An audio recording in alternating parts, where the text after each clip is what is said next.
Ada yang tidak dikenali di laptop saya, filenya nanti bisa di-share sendiri oleh kelompok. Kita mengkritisi dulu. Share script. Kita mengkritisi dulu dari yang bisa saya dulu.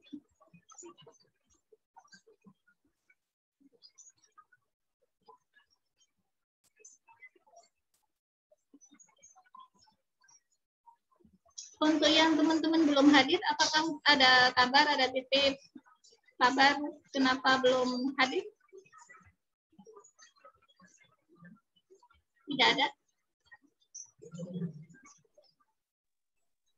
Belum bisa masuk tadi, Bu. Belum bisa masuk.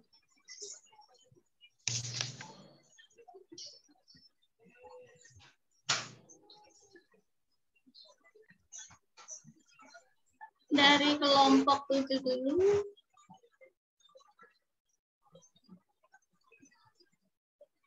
Tentang hepatitis.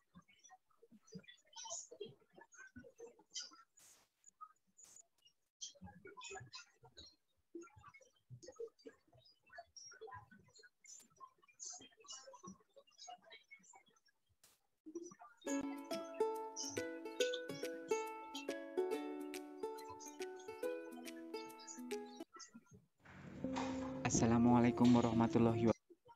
Saya tes suara dulu, itu suara di video terdengar atau tidak? Terdengar jelas, Bu? Terdengar, Ibu.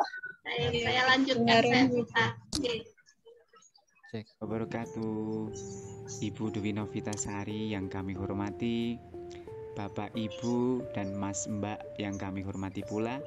Perkenalkan, kami dari kelompok 7 yang terdiri dari 6 anggota, antara lain, perkenalkan anggota kelompok yang pertama ada Ibu Titin Supriyatin. Anggota kelompok yang kedua ada Bapak Sutrisno. Anggota yang ketiga ada Mas Thomas Guntur. Anggota kelompok yang keempat ada Bapak Niko Siahaan. Ada Bapak Niko Mudayana. Anggota kelima yang paling ganteng tentunya ada Mas Taat Agung Widodo di sana. Dan anggota kelompok yang terakhir yaitu di sana tentu saja ada Mas Tatang Kurniawan. Dan perkenalkan dosen pembimbing kami ada Ibu Dwi Novitasari Eskep Nurse MSc. Itulah Ibu Dwi Novitasari dan Bapak Ibu semuanya anggota dari kelompok kami.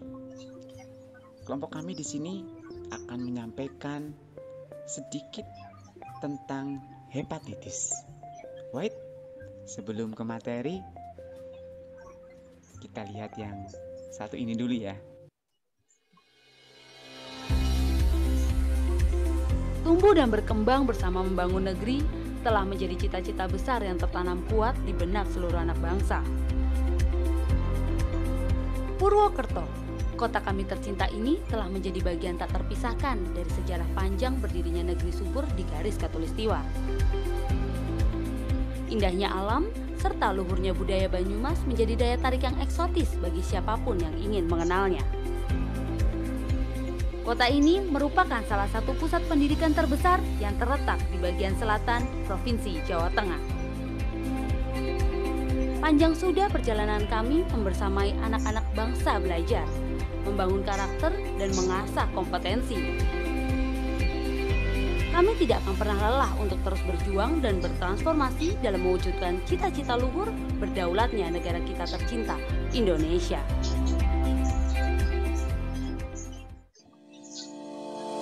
Selamat datang di Universitas Harapan Bangsa yang kami tekuni. Profesional dan berbudaya. Laboratorium Ilmu Kesehatan.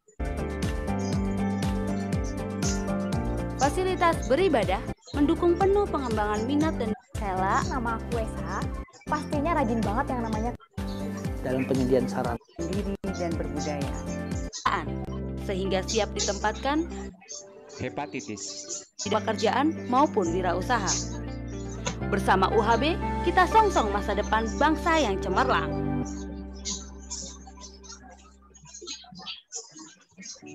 Assalamualaikum warahmatullahi wabarakatuh. Hepatitis. Hepatitis adalah peradangan pada hati atau liver. Hepatitis bisa disebabkan oleh infeksi, virus, bisa juga disebabkan oleh kondisi atau penyakit lain, seperti kebiasaan mengkonsumsi alkohol, penggunaan obat-obatan tertentu, atau penyakit autoimun. Penyebab hepatitis. Hepatitis bisa disebabkan oleh beragam kondisi dan penyakit, namun penyebab yang paling sering adalah infeksi virus. Jenis hepatitis A disebabkan oleh infeksi virus hepatitis A.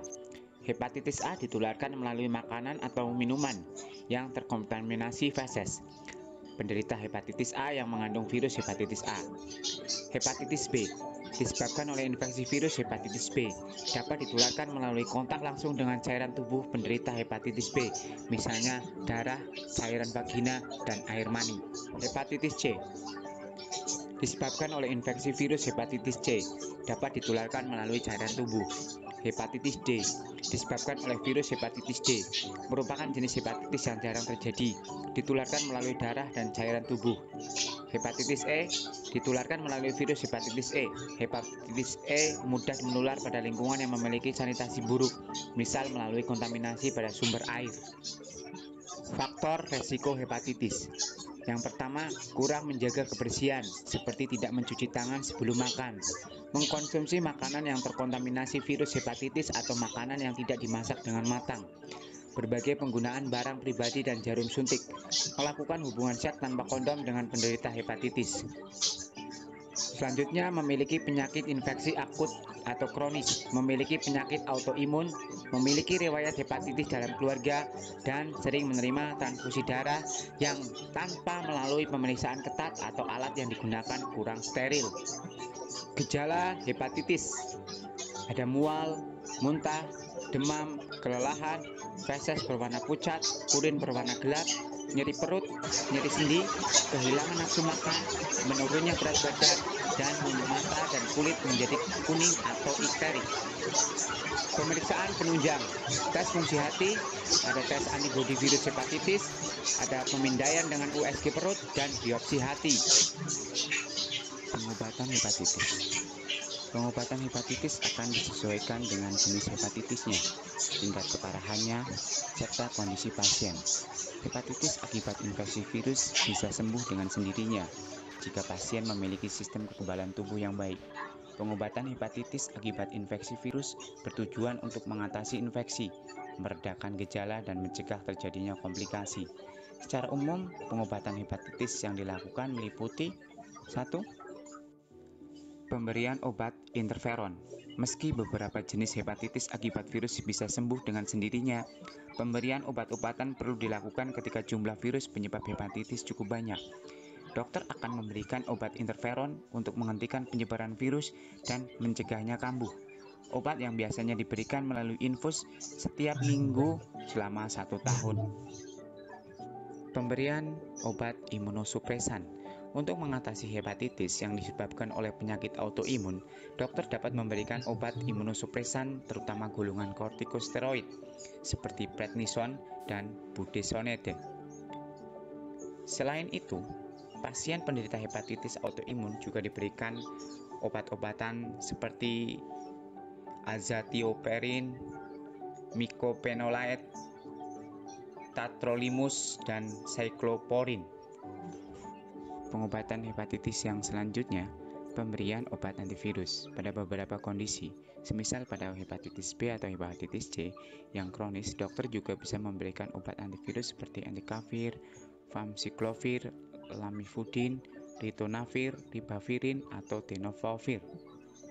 Obat-obatan ini bisa menghambat pertumbuhan dan perkembangan virus dengan mekanisme yang berbeda-beda. Dan ada pengobatan hepatitis berupa transplantasi hati. Bila hepatitis sudah menyebabkan kerusakan hati yang berat, dokter mungkin akan menyarankan transplantasi hati atau penggantian hati. Melalui prosedur ini, hati penderita hepatitis yang rusak akan diganti dengan hati yang sehat dari pendonor.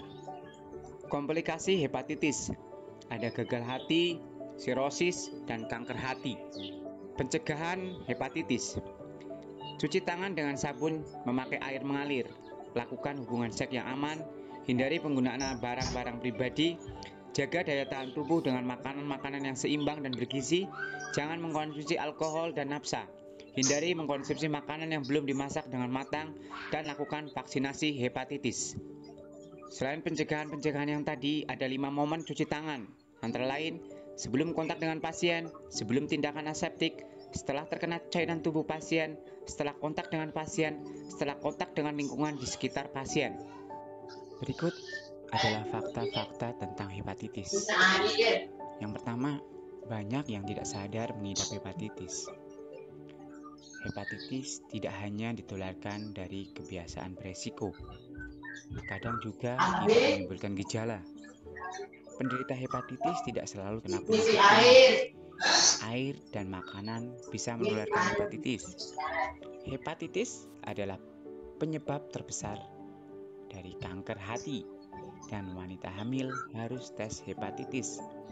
Vaksinasi juga hanya tersedia untuk beberapa jenis hepatitis. Kita masuk ke kesimpulan. Hepatitis virus adalah suatu proses peradangan pada hati yang disebabkan oleh virus hepatitis. Hingga saat ini telah dikenal 5 tipe virus penyebab hepatitis, yaitu virus hepatitis A, virus hepatitis B, virus hepatitis C, virus hepatitis D, dan virus hepatitis E. Berdasarkan waktu, hepatitis virus dapat dibagi menjadi hepatitis akut dan kronis. Gejala hepatitis virus dimulai dengan gejala prodromal yang bersifat sistemik, dapat berupa anoreksia, mual, muntah, lemah, lesu, nyeri sendi, nyeri otot, sakit kepala, fotofobia, faringitis, batuk, serta demam. Penata laksanaan pada hepatitis virus lebih bersifat suportif, yakni dengan tirah baring dan pengaturan diet makanan. Dapat juga diberikan obat-obatan untuk mengurangi keluhan simptomatisnya. Terima kasih atas perhatiannya. Assalamualaikum warahmatullahi wabarakatuh.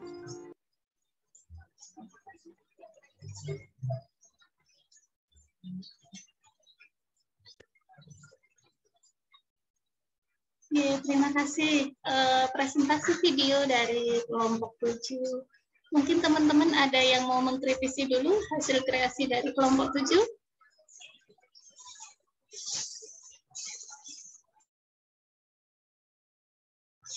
Yang mau berkomentar, oh bagus sekali videonya, luar biasa, dan seterusnya, silahkan open mic-nya.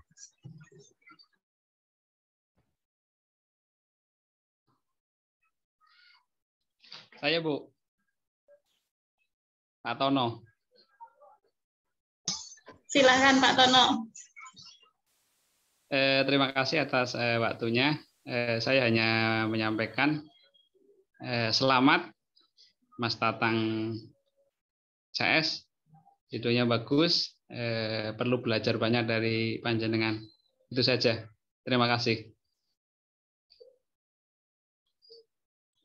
Oke, terima kasih Pak Tatno, luar biasa. Oke, Pak Tatang, ini dapurnya siapa ini? Pak Tatang sendiri? Kenapa, Bu? Iya, Bu. Dapurnya, oh ya, kayaknya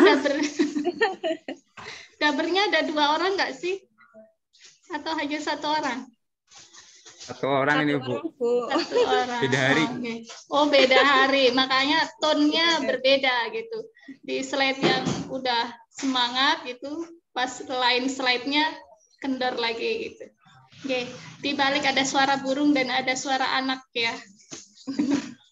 Oke, saya apresiasi sekali dengan usaha dari Bapak Ibu kelompok hepatitis. Oh ya, kalau mau minta foto saya mah minta aja ya, jangan. Iya, Bu. Itu nyari dari DP ya. Oke, koreksi dari saya, ini durasinya kan 15 menit, tetapi introduction UHB-nya tuh long. 6 menit. Oke, bisa dipotong kok videonya untuk memaksimalkan edukasi kita tentang hepatitis. Tadi sudah baik, ada jenis hepatitis, ada penyebab, ada faktor risiko disampaikan, ada tanda gejala. Yang belum clear adalah pemeriksaan penunjang. Ya, hanya disebutkan apa saja pemeriksaan penunjangnya, tetapi belum ada penjelasan sedikit lagi. Kemudian Saya lihat beberapa slide di tengah-tengah itu mulai copy paste nih. Ya, copy pastenya lebih kelihatan karena hyperlinknya nggak hilang gitu. Ya, menjadi perhatian untuk kelompok berikutnya, nggih. Kalau mau copy paste dipercantik dulu. Kemudian tadi sudah bagus juga mengingatkan 5 moment untuk cuci tangan. Nah, ini kemarin sasarannya siapa ya? Masyarakat umum, nggih? Mahasiswa, Ibu. Oh, mahasiswa kesehatan ya? Mahasiswa kesehatan? Iya. Iya. Oh, Mahasiswa kesehatan. nggih. Berarti 5 moment-nya memang yang dilakukan di rumah sakit, nggih. Saya kira ini tadinya buat masyarakat. Good. Terus bagus juga ada kesimpulannya. Kreasinya overall bagus sekali. Ya, give applause untuk kelompok 7.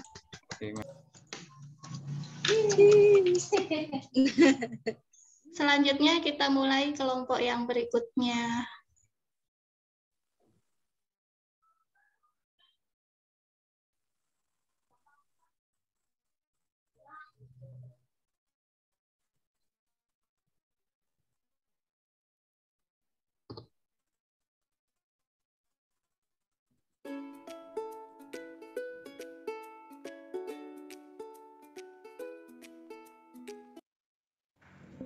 Assalamualaikum warahmatullahi wabarakatuh.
Baik, Assalamualaikum warahmatullahi wabarakatuh. Salam sejahtera bagi kita semua. Om Swastiastu, Namo Buddhaya, dan salam kebajikan. Selamat pagi, siang, sore, maupun yang lain teman-teman semuanya. Baik, kami dari kelompok 4 akan sharing tentang HIV/AIDS. Apa sih itu HIV? Mari kita cek. Nah, apakah itu HIV? HIV adalah Human Immunodeficiency Virus atau virus yang menurunkan kekebalan tubuh manusia. Lalu, apakah AIDS? AIDS adalah Acute Immune Deficiency Syndrome. Itu adalah kumpulan gejala penyakit yang timbul akibat menurunnya kekebalan tubuh yang didapat Kira-kira HIV melemahkannya lewat mana ya? HIV itu adalah menyerang sel darah putih. Nah, sel darah putih adalah seperti tentara di dalam tubuh kita. Gunanya apa? Gunanya adalah untuk melawan infeksi yang masuk ke dalam tubuh kita. Namun, setelah HIV memasuki sel darah putih, untuk perkembangbiakannya, HIV merusak sel darah putih tersebut, akhirnya membunuhnya. Akibatnya apa? Sistem kekebalan tubuh semakin menurun yang menyebabkan tubuh menjadi rentan terhadap segala penyakit. Nah, beginilah virus HIV bekerja. Tubuh kita mempunyai sel darah putih yang melindungi dari serangan berbagai penyakit seperti diare ataupun batuk. Tetapi virus HIV menyerang dan membunuh sel darah putih sehingga tubuh kita tidak bisa melawan penyakit yang masuk itu. Nah, virus HIV adanya di mana? Virus HIV terdapat di dalam sel darah putih yang pastinya berada di cairan darah, air mani, cairan vagina, dan air susu ibu. Nah, bagaimana kita dapat terinfeksi virus? Melakukan kegiatan yang menyebabkan terjadinya pertukaran cairan tubuh yang mengandung virus HIV dari orang yang sudah terinfeksi HIV ke orang lain yang belum pernah terinfeksi HIV. Pada prinsipnya dikenal sebagai ESC.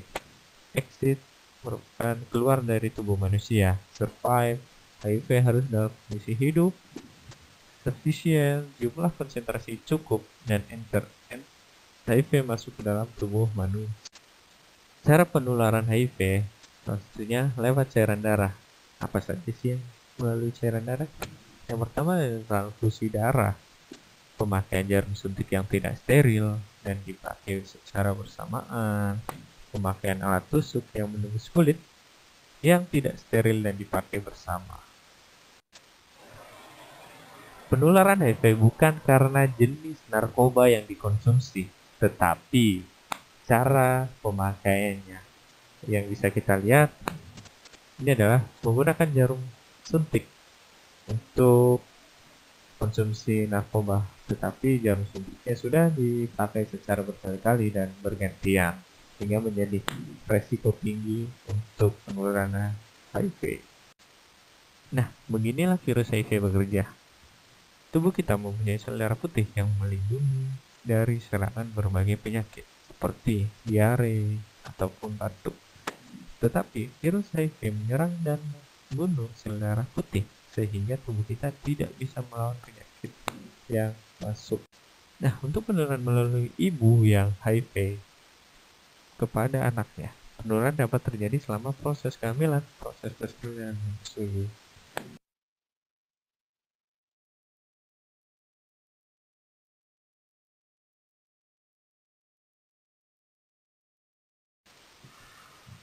AIDS tidak menular lewat satu ciuman, berpelukan, menggunakan WC secara bersamaan, sentuhan, alat makan, nyamuk, dan tinggal satu rumah, sehingga kita tidak tertular lewat ini. Resiko terhadap penularan HIV menjadi lebih tinggi bila ada perilaku 1. Suka berganti-ganti pasangan, tidak menggunakan pengaman atau kondom, penggunaan jarum suntik yang tidak steril, dan penggunaan secara bersamaan.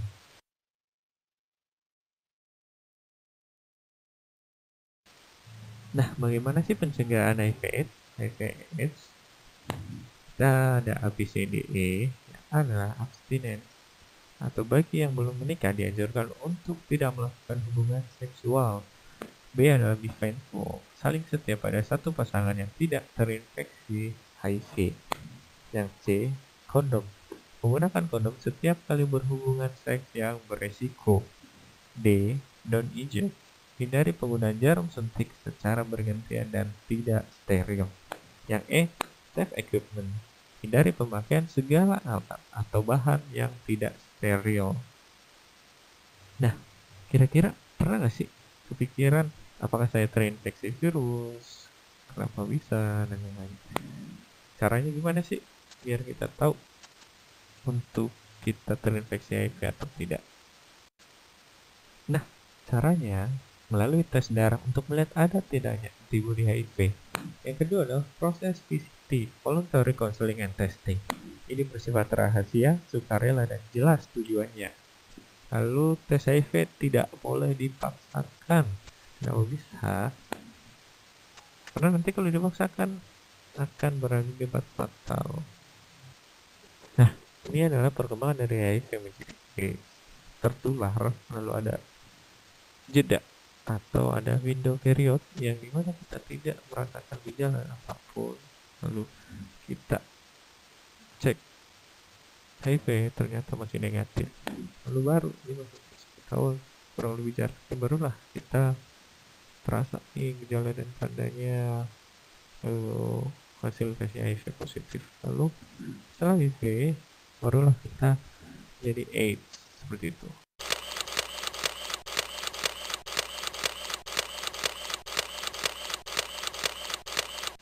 Nah, berikut adalah tahapan infeksi.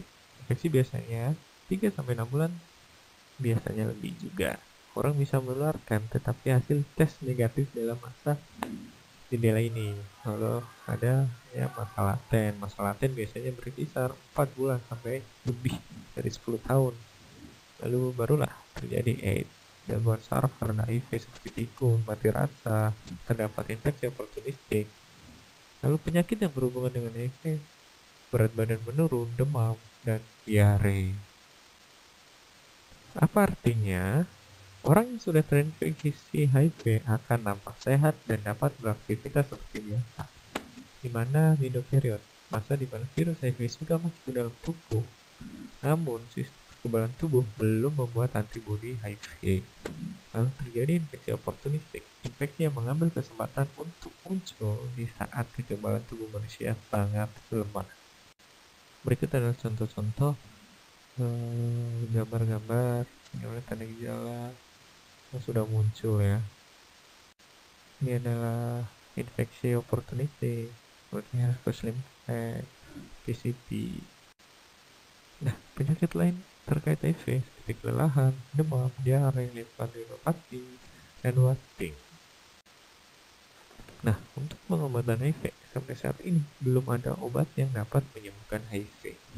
Obat yang sekarang ada yaitu ARV atau antiretroviral yang digunakan sebagai terapi untuk menghambat perkembangbiakan virus dalam tubuh.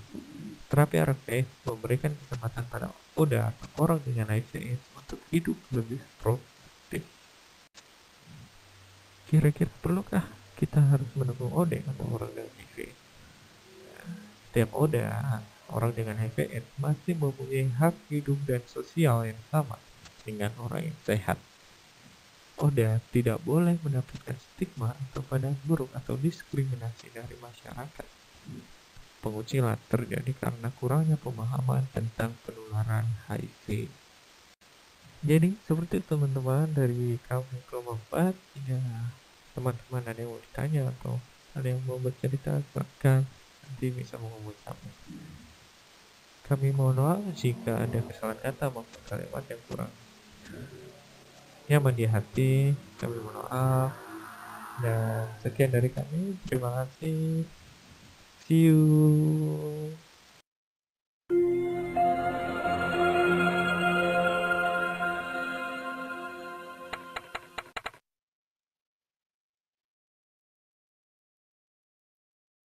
Seseorang yang hidup dengan HIV dapat memiliki mutu hidup yang baik.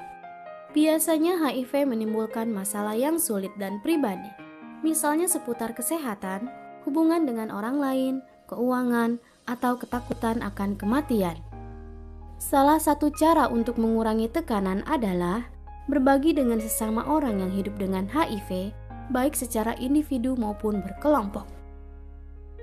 Kelompok ini biasanya disebut dengan kelompok dukungan sebaya.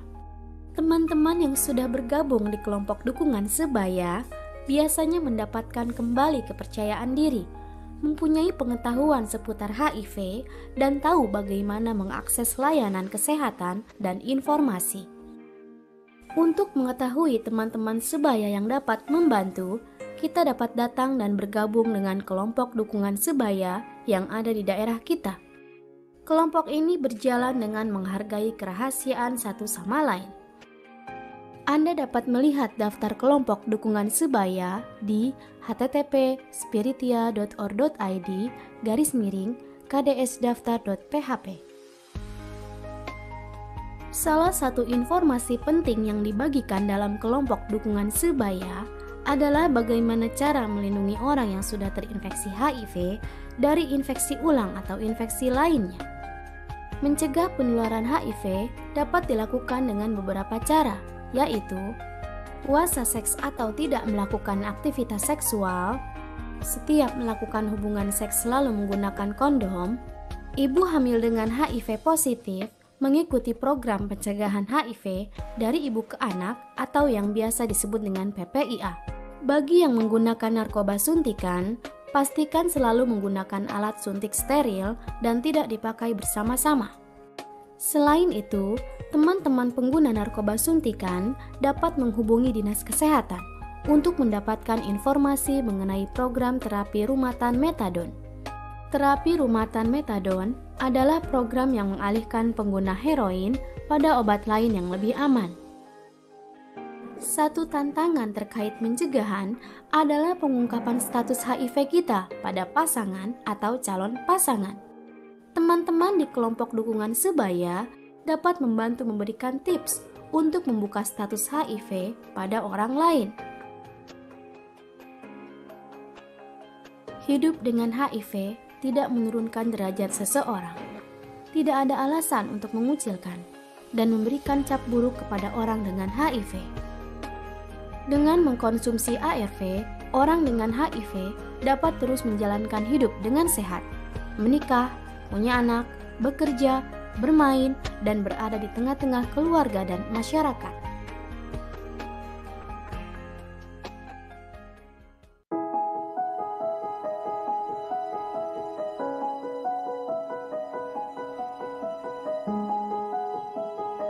Orang kena HIV itu seperti layaknya hukuman mati. Oda itu sama seperti orang yang tidak bisa berkarya lagi. HIV itu mudah ditularkan. Anak pasangan Oda sudah pasti HIV positif juga. Katanya nyamuk itu bisa menularkan HIV. Kalau kita deket-deket sama Oda, kita bisa ketularan. Stop anggapan yang salah di masyarakat tentang Oda. Buka mata, buka telinga, buka hati. Anak pasangan Oda belum tentu HIV positif juga. HIV tidak menular melalui pegangan tangan, bersentuhan, dan melalui gigitan nyamuk. Seorang Oda masih bisa bekerja dan beraktivitas seperti biasa. Oda dapat hidup seperti biasa di tengah masyarakat. HIV dapat ditularkan salah satunya melalui hubungan seks berisiko. Saya Ratri, saya HIV positif sejak tahun 2006. Stop anggapan yang salah tentang HIV. Seorang Oda punya hak dan kesempatan yang sama dalam pendidikan, pekerjaan, dan layanan kesehatan. Cegah penyebaran HIV dengan TPM. Tahan diri, tetap setia, main aman.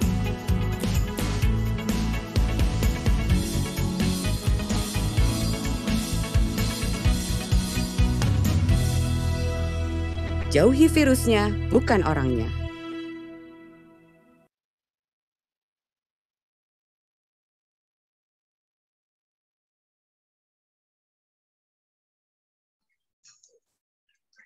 Ya, terima kasih presentasi video dari kelompok HIV/AIDS. Itu kelompok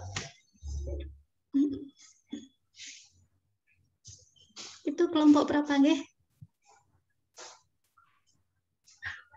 Kelompok 4 kalau nggak salah, Bu. Kelompok 4. Dari catatan saya, oh ya dari teman-teman dulu. Monggo ada yang mau berpendapat terkait video presentasi dari kelompok HIV/AIDS. Silakan.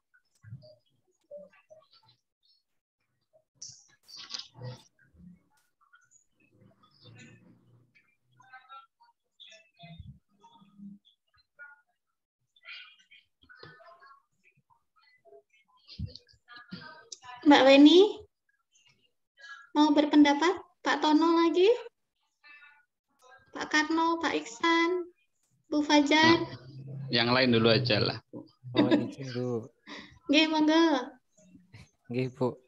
Menurut saya bagus sekali nggih Bu, materinya padat sama ada informasi yang jarang, yaitu tentang bagaimana kita mendukung ODA ya, karena ya mungkin itu terus terang saya juga belum tahu, tadi jadi tahu begitu Bu. Terima kasih Bu. Oke, terima kasih Pak Sulistyo. Tadi benar sekali ya, kita diingatkan tentang hak ODA gitu ya. Hak ODA itu apa? Bagaimana cara kita mendukung ODA, teman-teman ODA. Sasarannya dulu, ini saya bertanya kepada kelompok, sasarannya siapa ya? Remaja atau ya ini kayaknya? Iya Bu, remaja Bu. Remaja, oke. Ini dapurnya siapa nggih? Saya Mas Fitri. Mas Fitri. Mas Fitri. Yaning Ditya. Oke, saya catat dulu.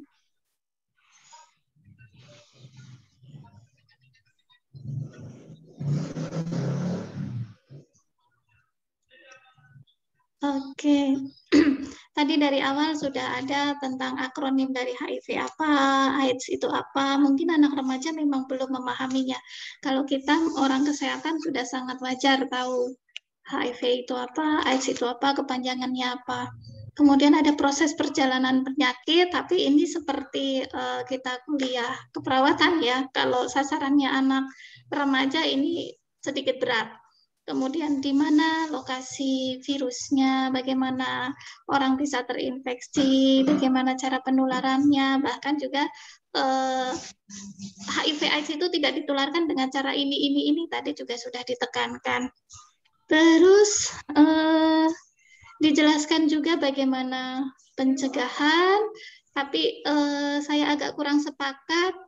Ada yang sedikit berlebihan menjelaskannya. Kalau ini sasaran anak remaja, mereka kan krisis ya, krisis maturasi.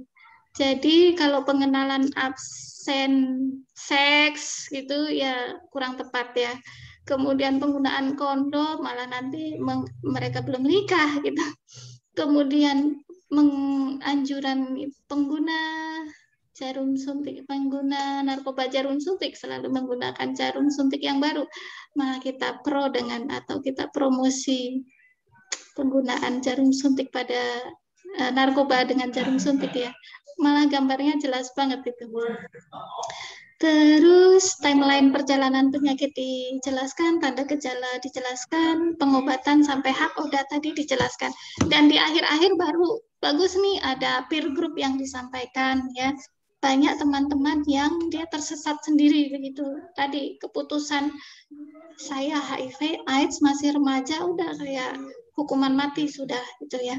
Tapi dijelaskan walaupun itu mengambil dari video yang lain, cara mencari peer group di mana itu bagus sekali. Pak Fitri ini diupload di akun siapa ini? Videonya.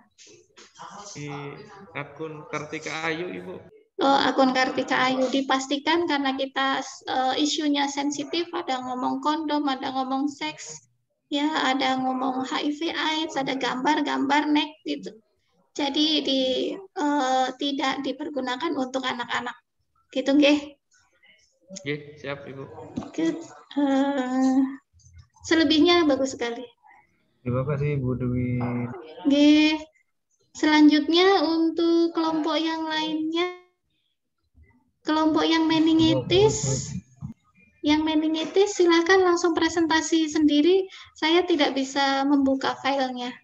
Sudah saya atur untuk bisa share screen. Pastikan sound suara diklik saat mau share screen di bagian kiri bawah sehingga suaranya bisa masuk. Monggo yang meningitis dulu pada jemaah haji, mereka luar biasa langsung melakukan edukasi, simulasi edukasi.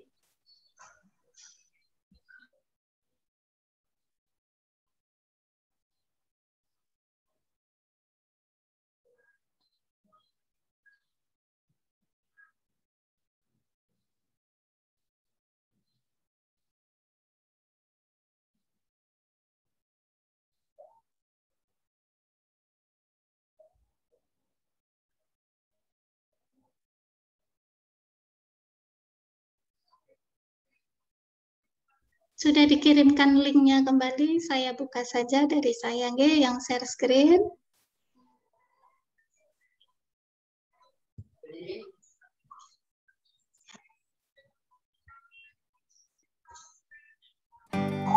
Assalamualaikum warahmatullahi wabarakatuh. Perkenalkan, kami mahasiswa Universitas Harapan Bangsa tahun 2020-2021. Perkenalkan, saya Tri Retno Nur Asih dan kelompok saya Umi Aisyah, Wisnu Dwi Darmawan, Rahman Sidik, Yuliana Kristianti, dan Yunita Dwi Adining Tias. Yang terhormat Ibu Dwi Novitasari Eskepnes MSc yang telah membimbing kami, dan teman-teman yang kami sayangi. Pada kesempatan ini, kami akan memberikan video edukasi imunisasi meningitis pada komunitas jamaah calon haji. Sebelum masuk ke video edukasi, mari kita melihat profil kampus atau fasilitas Universitas Harapan Bangsa. Selamat datang di Universitas Harapan Bangsa.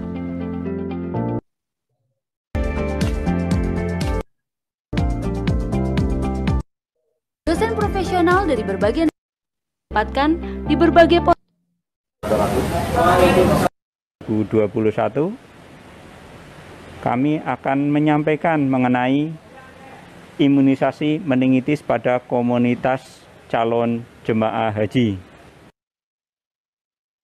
Warahmatullahi wabarakatuh.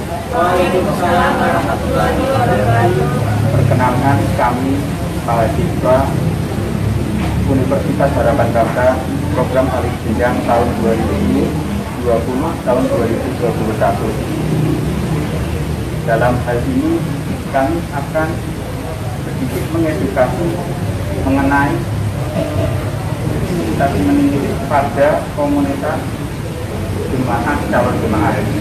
Bapak Ibu calon jemaah haji bersedia atau terima kasih atas waktunya. Untuk mengawali edukasi hari ini, kita mengetahui bahwa meningitis itu merupakan masalah global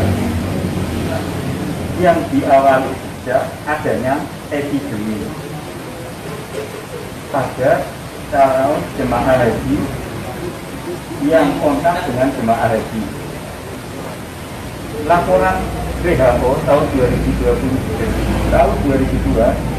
menyebutkan bahwa epidemi penyakit meningokokus berasal dari Saudi Arabia selama penyelenggaraan haji pada Maret tahun 2002. Pengertian meningitis yaitu peradangan pada peningian lapisan pelindung otak dan saraf tulang belakang. Penyakit ini dapat disebabkan oleh bakteri, jamur, dan juga virus. Pada meningitis meningokokus adalah penyakit yang disebabkan oleh bakteri dan meningitis meningokokus merupakan pada lapisan otak dan struktur tulang belakang. Tanda gejalanya boleh kita lihat pada mata indikasinya ini akan mulai 1 sampai 10 hari. Umumnya kurang daripada hari bisa ada timbul sakit kepala, demam, mual muntah, fotofobia yaitu ketakutan pada suara, kaku kusuk, ada juga yang ditandai dengan gangguan neurologis seperti letargia, delirium, koma, dan juga bisa disertai dengan kejang.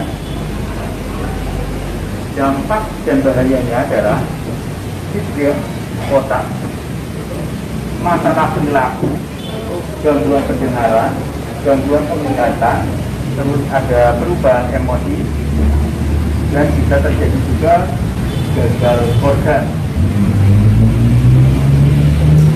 Kenapa vaksinasi meningitis itu penting? Karena vaksin ini adalah upaya perlindungan untuk jemaah haji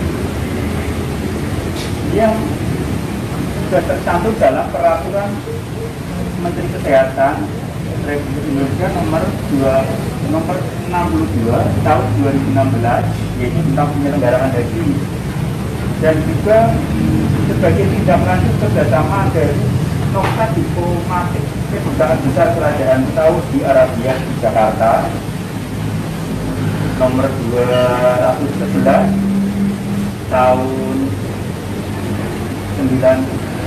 2006, bahwa setiap pendatang ke Arab Saudi termasuk jamaah haji, umroh, dan tenaga kerja diwajibkan melakukan vaksinasi meningitis. Vaksinasi meningitis itu mengandung antigen sebagai perangsang sistem kekebalan tubuh untuk membentuk antibodi melawan bakteri penyebab meningitis. Vaksinasi ini ada dua varian, yaitu meningokokal polysaccharida vaksin atau MPSV yang sudah ada dari tahun 1978, dan meningokokal konjugasi vaksin. Efektivitas dari vaksin meningitis dalam 3-4 tahun pasca vaksin akan menurun. Jadi paling bagus itu setelah pemberian vaksin, itu masih efektif banget dan akan menurun pada tahun 2008. Efek sampingnya itu akan terasa pada hari pertama saat setelah penyuntikan, hari pertama atau kedua, yaitu ada reaksi sakit kepala bisa terjadi atau nyeri, bisa juga malaise, mual, nyeri sendi, kadang-kadang ada yang menggigil karena demam. Ini itu perlu diperhatikan mengenai vaksinasi meningitis ini, yaitu waktu terbaik untuk menerima vaksin. Pemberian vaksin itu paling lambat itu kurang-kurangnya 14 hari atau 2 minggu, dan maksimal itu 3 minggu sebelum jadwal keberangkatan itu. Namun jemaah haji akan mendapatkan kartu CP setelah calon jemaah haji itu divaksin. Batasan usia yang menerima vaksin meningitis bagi jemaah haji maupun traveler yang berusia 2 tahun ke atas, terus orang tua yang berusia 55 tahun ke atas, untuk pemberian vaksin sebagai pencegahan atau preventif. Tipe vaksin meningitis: vaksin ACYB 135 meningokokal polysaccharida dalam waktu 5 tahun terakhir, vaksin ACW YW 135 polysaccharida dalam waktu 3 tahun terakhir. Langkah preventif selain vaksin yaitu untuk mengatasi meningitis bisa ada pemberian antibiotik sebagai profilaksis dan juga vitamin C untuk meningkatkan daya tahan tubuh. Jadi kesimpulan dari imunisasi meningitis itu merupakan salah satu upaya perlindungan pada calon jemaah haji yang tercantum dalam Peraturan Menteri Kesehatan nomor 62 tahun 2016, yaitu tentang penyelenggaraan haji. Pemberian vaksin ini wajib pada setiap calon jemaah haji sesuai dengan ketentuan yaitu dalam Permenkes tahun genap. Vaksinasi yang diberikan pada calon jemaah haji adalah sebagai pemberian vaksin menimbulkan wabah kemarin. Cukup sekian penyampaian edukasi pada calon jemaah haji sekalian. Apabila ada pertanyaan yang mau disampaikan, yang belum jelas mohon disampaikan. Kami berusaha memberi informasi secara update. Assalamualaikum warahmatullahi wabarakatuh. Perkenalkan, nama saya Runo. Baik Pak, di sini saya ingin bertanya. Sebagai orang awam kan banyak yang bertanya, apakah vaksin meningitis itu haram ataukah halal untuk kami umat Islam? Mohon untuk dijelaskan Pak, hukum vaksin meningitis untuk agama Islam. Terima kasih. Assalamualaikum warahmatullahi wabarakatuh. Terima kasih untuk pertanyaannya sangat bagus dan sangat sering ditanyakan oleh calon jemaah haji kita mengenai haram-haramnya pemberian vaksinasi meningitis. Menurut fatwa MUI, penggunaan vaksin meningitis khususnya bagi calon jemaah haji hukumnya boleh selama vaksin yang halal belum ditemukan. Itu adalah sebagai perlindungan untuk jemaah calon haji, dan itu sebagai kewajiban kerjasama pemerintah Indonesia dengan Arab Saudi yang sudah membentuk kesepakatan bahwa setiap calon jemaah haji meningitis. Jadi secara hukum boleh. Demikian. Terima kasih Pak Dwi atas penjelasannya. Ini saya ingin bertanya, kelompok siapa sajakah yang beresiko tertular penyakit meningitis ini Pak? Terima kasih. Wassalamualaikum warahmatullahi wabarakatuh. Untuk pertanyaan yang kedua, yaitu siapa saja yang berisiko terkena meningitis. Yang berisiko adalah jemaah haji, terus TKW, dan juga jemaah umroh. Itu yang berisiko terkena meningitis. Demikian jawaban kami. Terima kasih Bapak Ibu calon jemaah haji. Demikian informasi yang sudah kami sampaikan, semoga bisa bermanfaat bagi Bapak Ibu calon jemaah haji sekalian dan Ibu Bapak Ibu jemaah haji berkenan untuk dilakukan imunisasi. Jadi kami cukupkan sekian. Apabila banyak kesalahan kami akhiri. Wabillahi taufiq wal hidayah. Wassalamualaikum warahmatullahi wabarakatuh.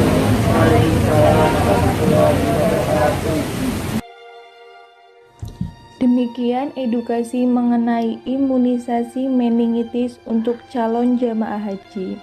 Semoga dapat bermanfaat untuk calon jamaah haji. Kami dari mahasiswa ahli jenjang S1 Keperawatan tahun 2020-2021 Universitas Harapan Bangsa mengucapkan terima kasih.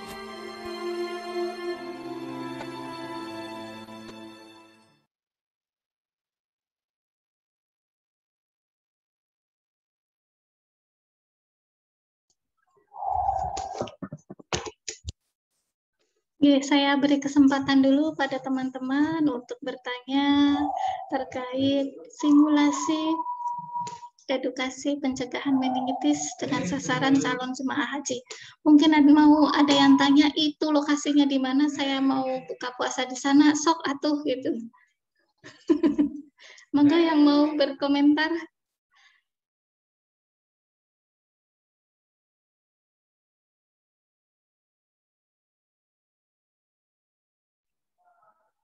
Saya Ibu. Ya. Sebenarnya sih itu materinya sudah bagus, cuma kan karena apa nggih? Mungkin kedengarannya suaranya pecah gitu Ibu karena langsung jadi nggih. Apa nggih? Jadi pas penyampaian di sini ya gitu jadi kurang jelas gitu. Itu saja masukannya. Tapi untuk materinya sih bagus. Materinya sudah cukup bagus ya, ada definisi meningitisnya, ada pencegahan, kemudian waktu terbaik vaksin meningitis ya, kemudian tadi ada jenis-jenis vaksin, ada reaksi yang timbul pasca vaksin, bagus sekali. Oke, materinya. Ini edukatornya siapa ini? Bapak siapa? Oke. Sidik, Bu. Oh, Pak Sidik. Oke. Yang nyuting siapa, Pak Sidik? Bu Yunita sama Bu Anu. Yang nyuting Bu Yunita. Saya catat dulu. Sama Bu Ana, Bu. Oke. Kalau dabernya? Mbak Retno. Oke. Selain ini berarti anggota kelompok tadi yang hadir ya? Oke, Bu. Oke, ini bagus sekali usahanya, effortnya dari kelompok hadir langsung melakukan edukasi, simulasi pada calon jemaah haji. Kemudian tadi dari struktural penyampaian edukasi ada pembukaannya, ada kontrak waktu, kemudian isi, ada umpan balik, kemudian ada penutupnya, itu sudah lengkap. Waktu yang digunakan juga baik. Nah, terkait dengan tadi dari Bu Titin nih, terkait banyak noise-nya ya, suaranya jadi kurang jelas. Kalau sekarang kita sudah banyak yang berubah jadi online ya, edukasinya online. Jadi bisa digunakan media Zoom, media Google Meeting untuk edukasi. Silakan. Itu juga bisa jadi alternatif untuk pembuatan video bagi kelompok-kelompok berikutnya. Ya, pura-puranya seperti ada webinar terkait edukasi apa, pada sasaran apa gitu ya. Ada moderatornya siapa, penyampainya siapa, pembicaranya, kemudian yang lainnya bisa jadi audiens. Ini direkam ya, jadi tugas gitu deh. Itu untuk mengurangi tadi noise-nya tadi. Oh ya, pertanyaan saya Pak Sidik itu tadi di rumah makan mana? Di rumah makan Gelugu. Di mana itu? Di Purwokerto? Di daerah Bukateja, Bu, Purbalingga. Oh, Purbalingga. Sebelum puasa ya, karena ininya bolak-balik itu bawa nampan gitu ya. Ya, terima kasih usaha dari kelompok. Kemudian yang terakhir tinggal kelompok apa ya? Diare? Oke. Yang kelompok diare saya tidak bisa mendownload videonya. Bisa ditampilkan sendiri oleh kelompok?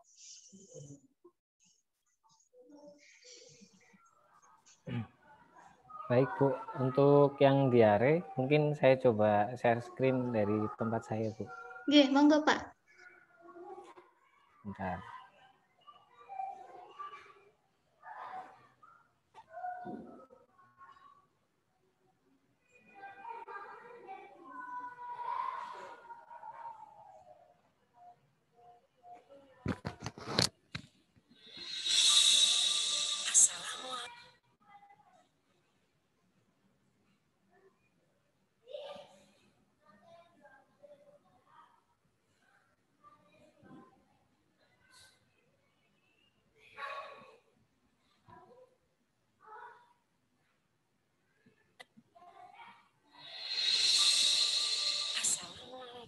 Cek untuk soundnya terdengar atau tidak ya Bu? Oke, terdengar. Bisa dibesarkan saja suaranya. Oke. Sip. Monggo dilanjut. Kita akan belajar bareng-bareng tentang bagaimana sih caranya cuci tangan untuk langkah dengan baik dan benar. Nah, sebelum kita mulai, kita simak dulu profil kampus Universitas Harapan Bangsa. Ini teman-teman.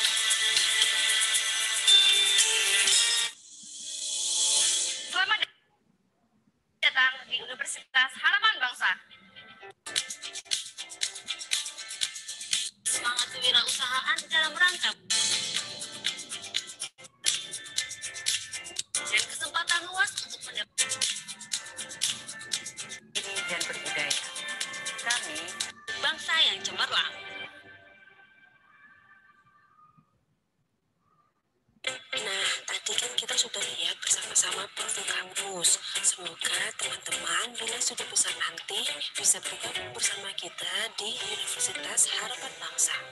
Selanjutnya, yuk kita mulai belajar barengnya mengenai diare dan cuci tangan. Di sini teman-teman ada yang sudah pernah mengalami diare atau ada yang belum pernah sama sekali mengalami diare? Pasti sudah ada yang pernah mengalami diare kan? Nah, bagaimana rasanya? Gak enak banget kan? Perut sakit, bolak-balik ke toilet, lemes. Nah, teman-teman tahu nggak sih diare itu apa? Diare itu dimana seseorang mengalami BAB lebih dari 3 kali dengan bentuk kotoran yang cair, bahkan bisa berwarna hijau sampai bercampur darah selama 24 jam. Penyebab diare itu bisa dari parasit, bakteri, maupun virus. Kemudian ada malabsorpsi, yaitu berkurangnya penyerapan cairan osmosis ke dalam tubuh. Serta ada makanan basi, beracun, dan alergi terhadap makanan itu bisa menyebabkan diare. Nah, selanjutnya apa saja jenis-jenis diare? Yang pertama ada diare akut. Diare akut itu adalah diare yang berlangsung kurang dari 14 hari atau 2 minggu. Yang kedua ada diare kronik. Diare kronik adalah diare yang berlangsung lebih dari 14 hari atau 2 minggu. Perlu teman-teman ketahui, dehidrasi itu adalah keluarnya banyak cairan tubuh yang dapat membahayakan yang disebabkan oleh penyakit, keringat berlebih, atau berkurangnya asupan. Nah, kemudian apa saja tingkatan dehidrasi dalam diare? Yang pertama, diare tanpa dehidrasi. Yang kedua, diare dengan dehidrasi yang ringan atau sedang. Yang ketiga, diare dengan dehidrasi berat. Yuk lanjut. Di sini ada beberapa tanda dan gejala diare yang perlu teman-teman tahu loh. Ada BAB cair lebih dari 3 kali dalam sehari, badan lesu, lemah, muntah, mual, nafsu makan menurun, demam, bahkan bisa mengalami kekurangan cairan atau dehidrasi. Selanjutnya kita akan belajar tentang penentu derajat dehidrasi. Di sini ada diare tanpa dehidrasi. Keadaan umumnya baik dan juga sadar, mata tidak cekung, keinginan untuk minum normal, tidak ada rasa haus yang berlebih. Turgor atau elastisitas kulit ketika kita tarik sedikit maka akan kembali segera. Diare dehidrasi ringan atau sedang, keadaan umum, gelisah, rewel, mata, cekung, keinginan untuk minum, ingin minum terus, ada rasa haus yang berlebih, elastisitas kulit ketika ditarik sedikit maka kembalinya akan lambat. Diare dehidrasi berat, keadaan umum, lesu, lunglai, bahkan sampai tidak sadarkan diri, mata, cekung, keinginan untuk minum, malas minum, turgor atau elastisitas kulit ketika kita tarik sedikit maka kembalinya akan sangat lambat. Materi selanjutnya tentang pengobatan diare dengan lintas diare. Kira-kira lintas diare itu apa ya? Lintas diare merupakan program dari Dinas Kesehatan untuk menangani diare dengan 5 langkah tuntaskan diare. Yang pertama, berikan cairan oralit atau larutan gula dan garam. Yang kedua, berikan obat zinc bertujuan untuk mengurangi lama dan tingkat keparahan diare serta mengurangi frekuensi buang air besar. Yang ketiga, pemberian ASI atau makanan untuk memberikan gizi pada penderita terutama anak agar tetap kuat dan tumbuh serta untuk mencegah berkurangnya berat badan. Yang keempat, pemberian antibiotika untuk penderita diare dengan darah. Ini harus dengan resep dokter ya teman-teman. Yang kelima, pemberian nasihat. Kembali segera jika diare lebih sering, muntah, sangat haus, demam, tinja atau kotoran berdarah. Kembali ke fasilitas kesehatan atau puskesmas yang terdekat ya.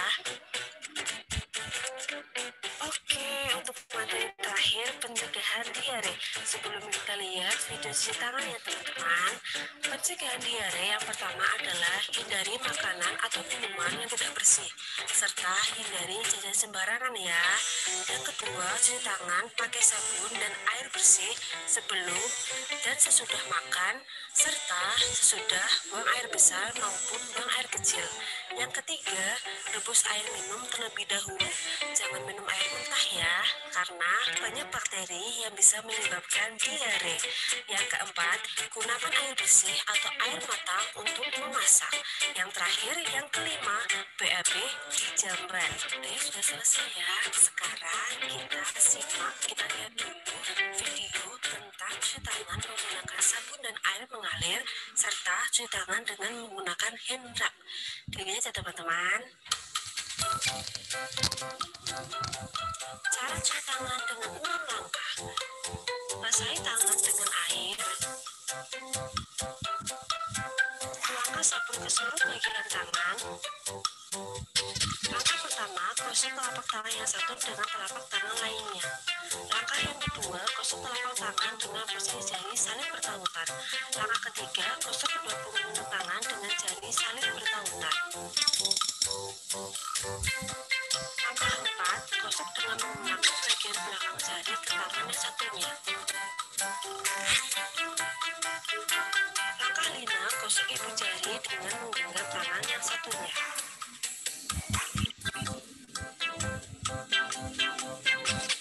Langkah 6, gosok bagian ujung jari.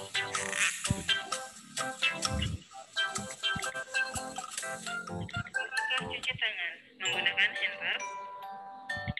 Ambil hand rub, usapkan di telapak tangan sebanyak 3-4 kali, kemudian punggung tangan 3-4 kali, di sela-sela jari 3-4 kali, kemudian gerakan mengunci 3-4 kali, lalu di ibu jari kanan dan kiri, kemudian di ujung kuku kanan dan kiri.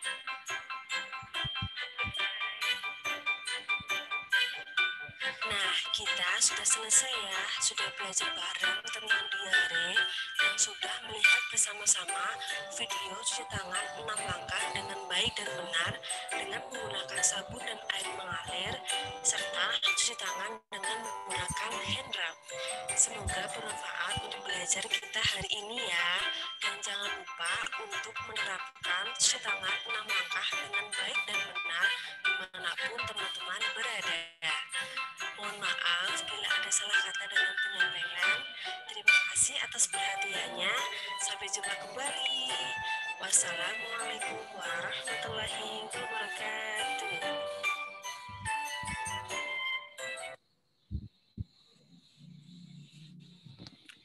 Sudah Bu, terima kasih. Oke, terima kasih Pak Sulis. Ini Bu Siti Nur Hasanah, pas ya suaranya seperti Bu Guru SD gitu. Ya, empuk, enak gitu ya. Monggo komentar dari komentar dari teman-teman lain. Lebih dahulu silakan.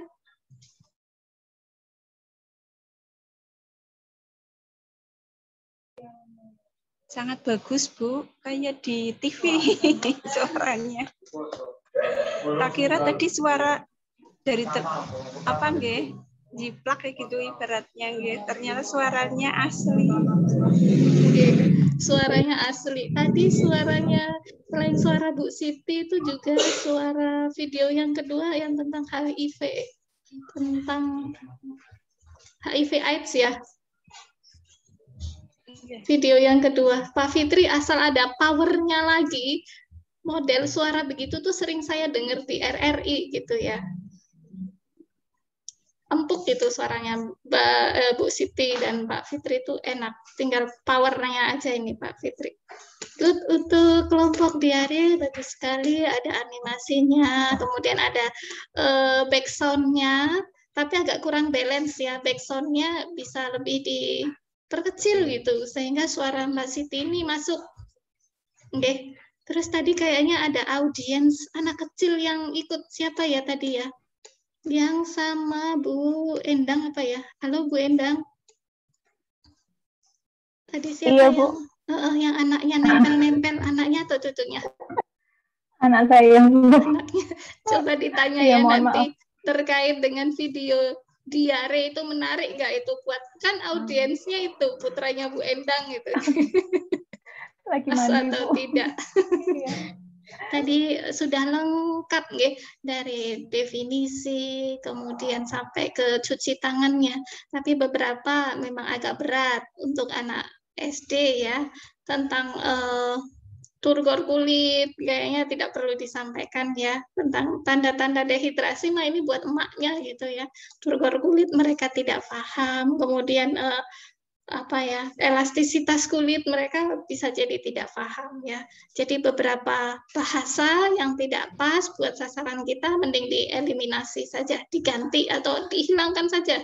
Ini bukan untuk usia itu gitu. Oke, overall bagus sekali, luar biasa. Saya pastikan nilai presentasi videonya A semua untuk keempat kelompok. Give applause. Amin. Terus saya tunggu kreasi dari 4 kelompok lagi pada pertemuan ke-14. Kita akhiri dulu. Saya belum masak ini ceritanya. Ya. Bagi ibu-ibu yang lain di rumah, mari kita masak dulu. Bagi ibu-ibu yang sedang berdinas, semangat berdinas nggih. Bapak-bapaknya mah tinggal menyantap saja gitu nggak. Semoga bermanfaat.